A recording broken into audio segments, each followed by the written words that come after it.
Hi, good evening everybody. Welcome to Inside the Numbers. This is the video on the channel that the board comes out. We're going to do another one. And this one, guys, some of you might have seen my video years ago I did on this. But this time I'm not doing 5, I'm doing 10. The top 10 captains in Buffalo Sabres history, okay? So I'll let you guys argue over it after.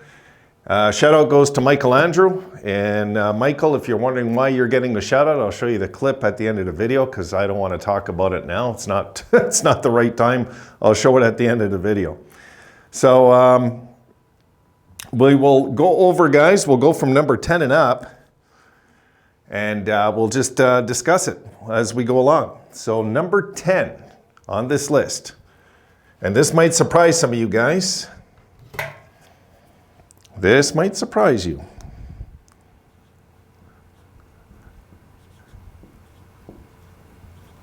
I got, believe it or not, I got Kyle Okposo, guys, as number 10. Yes, I'm giving Okposo a bit of love in this video. I am going to do it.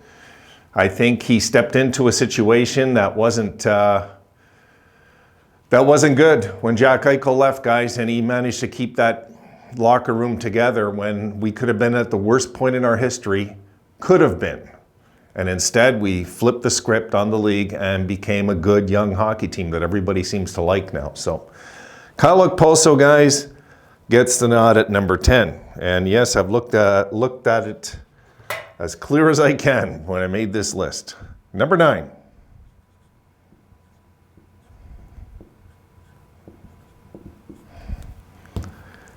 Number 9, guys, comes, let me get on this side, comes Alexander the Great. Alexander Mogilny had to step in for LaFontaine when LaFontaine went through all the injuries and concussions and all of it, all the stuff with the jaw and everything. Guys, Mogilny stepped in, well, I'm going to talk about it after, but Mogilny stepped in. And what's important about this, guys, he was the first Russian captain in NHL history when this happened.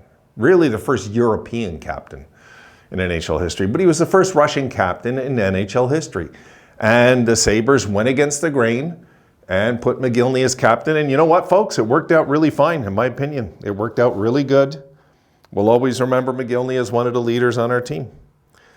All right, number 8.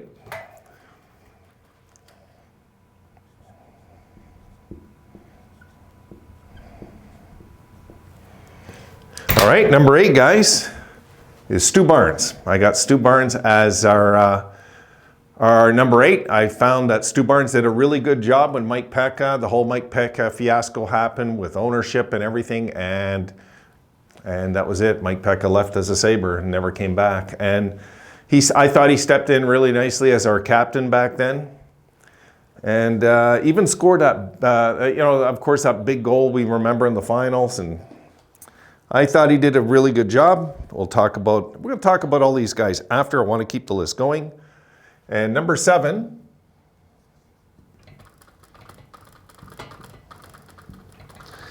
of course, is Lindy Ruff. Lindy came in after Gilbert Perreault hung it up and gave us good leadership for a few years as our captain. A lot of people always remember him as our coach, right? That's kind of the generation now, but Lindy was a player. I've seen his whole career, and you know, he was a tough guy. He was a tough guy, and he also was a very good leader, guys. So Lindy cuts this list at number 7. Number 6.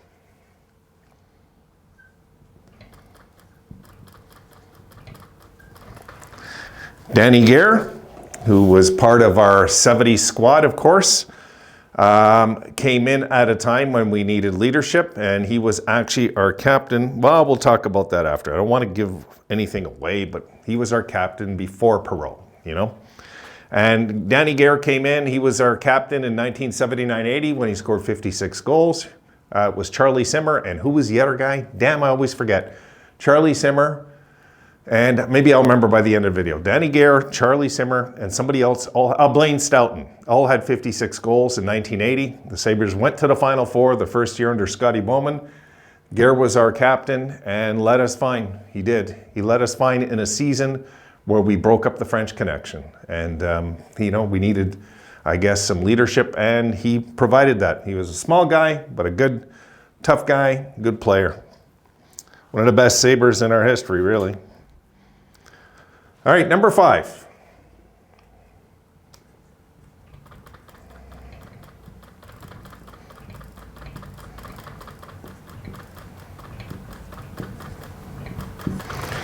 Number 5, I got Briere and Drury, guys. I might recall when they were testing out for a captain. This is before the lockout. They were testing for a captain, and anyway, and Briere and Drury. By the time the 05-06 season came along, we figured, you know what, we just don't have an answer who we want to put as captain. So they put both of them, and they flipped it. You guys remember? And guys, that was the only time in our history, really, that we've done that. I believe that I can remember anyway, and it worked out fine. You guys seen back-to-back conference finals with this team. It was a great team, should have won the Stanley Cup in 2006.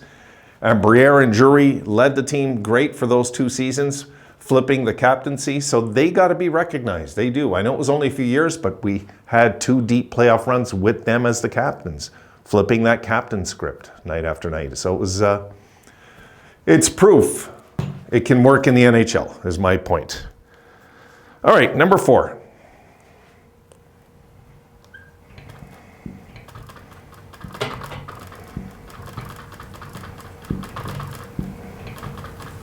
Number 4, guys, I got Pat LaFontaine.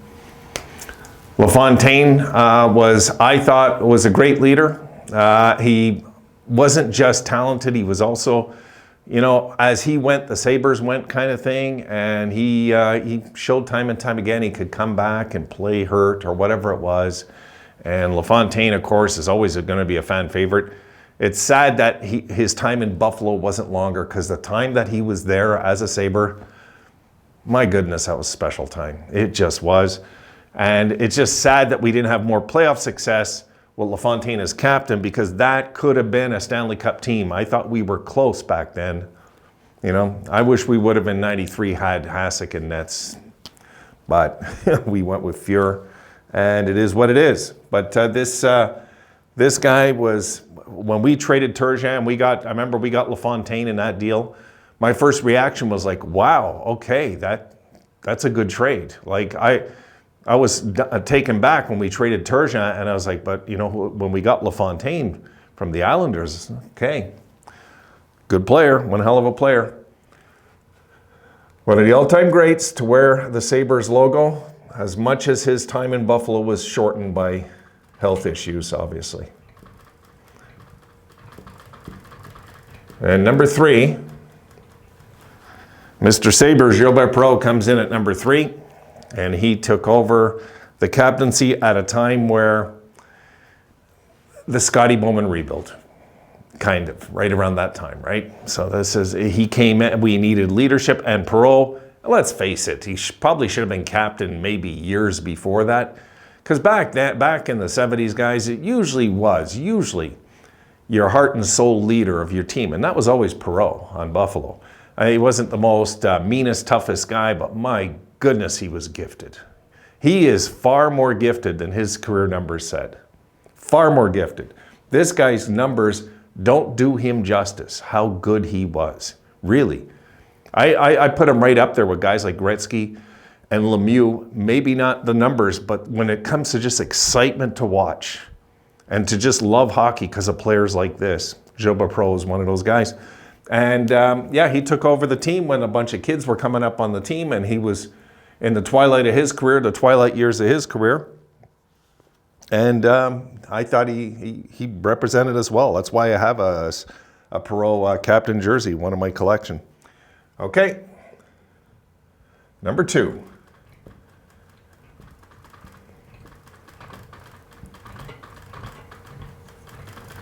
Jim Schoenfeld comes in at number 2, guys. And, you know, you're going to hear things around the league like when we were talking about, let's say, putting Dylan Cozens as captain. Okay, let's just give that as an example. This guy was about the age of Dylan Cozens when he was our captain when we went to the finals. So think about that. He was 22 years old when he took over the captaincy. And the year he took over the captaincy, the Sabres came out of nowhere, finished 49-16. 49-16, went all the way to the Stanley Cup Finals. 49-16 and 15. Went to the finals, lost in 6 games to the Flyers.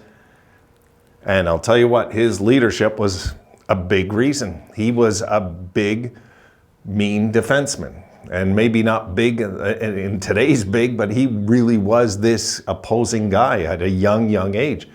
So he was 22, turning 23. When he became our captain, he had just turned 22. So think about it. You know, it's pretty crazy when you think about it, eh?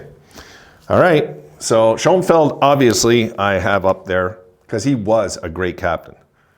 And the best captain, I believe, in Buffalo Sabres history, you're never going to be able to talk me out of it, is Mike Peca. Mike Peca, folks, in 1999, when the Sabres went to the finals, I know it was Dominic Hasek. I'm not stupid, but without his leadership and his timely hits on the ice, I don't know if the Sabres would have went far at all. Really, even with that great goaltending, we needed guys on the ice to do their thing. Mike Peca was, for me, the best example in Buffalo Sabres history as our greatest captain. Really, if we ever get a captain like this again, folks, we're well on our way to winning a Stanley Cup. I'll say that, because now we have the talent. If we could get a guy like Mike Peca in our lineup, a guy that just, he'll get like what, 20 goals, right? He'll get 20 goals. And what was his weight, about 185, I would just say roughly. But he played like 230 and like a 50 goal guy come playoff time. You know, he was just that kind of opposing guy on the ice. He just intimidating, you know. So that is my list, guys. And before we finish, I'm going to flip it over. We'll talk a bit about this really quick, okay? Now, let me get over here. Let me get my table out of here. So, Okposo has been the captain from, as we know, last year till recent, right now, till present. I should have put present, not recent. McGillney, asterisk next to it, because he was captain from November 1993 till April 1994, while all the health issues of LaFontaine, of course, but he filled in very nicely. You know, so he was an interim captain. But again, guys, the first Russian captain in NHL history. I think it's an amazing story. And it couldn't have been a better guy. Just an awesome hockey player, as we know. Stu Barnes, from 2001, 2002 to 2002, 2003 was his time as captain. Lindy, from November 86 to February 1989. Danny Gare, 1977-78 till 1980-81 was the captain. Briere and Drury from 05-06 to 06-07, those 2 seasons. Very, very key, memorable seasons in our history. LaFontaine from 1992-93 till 1996-97, so that's why it coincides with McGillney, you'll see, because, you know, of course he reclaimed the captaincy, but McGillney, again, filled in beautifully. And then Perreault, 1981-82 till November 1986. Schoenfeld from October 1974 to 1976-77, and Peca from 1997-98 till 1999-2000, when we lost him. And there was not much we can do about that. For the record, 32 different players have worn the C as Buffalo Sabres. There was some guys that wore it for a month. Johan Hesch comes to mind. There was guys that wore it for, you know, I know Pominville had 2 reigns as, you know, captain also. There was just some other ones that were on there. But I had to give Okposo the nod at number 10. I just did, really, because of what he walked into. And he kind of was the captain even the year before that, really. You know, being honest, him and Gergensen is kind of a quiet guy, but Okposo was a guy that did the letter and tried to calm things down and get the fans just to believe in the team again, and so on and so on. So, okay, now I'll show you guys the clip. Let me get it here. And this is why I didn't show you the clip before. And let me get it. Where is it? Oh, sorry guys, here we go. Here's why Michael Andrew got the shutout. Here we go. Hey, he goes, respect for putting Peca, my favorite player. Funny, I finally get a Peca jersey, and now everyone is going to have number 27 because Levi took it. Ha ha ha. So yeah, Michael, I thought of doing this video again when I seen your note. This is Michael replying to one of my videos. when I did the Alltime Buffalo Sabres Stanley Cup roster. He mentioned Mike Pekka. Absolutely, Mike Pekka would be on my roster for a Stanley Cup team without a doubt, Michael. Absolutely. Mike Pekka, I definitely want to get a jersey of his again eventually. I had one. All right, guys, done. I'll see you in the next video.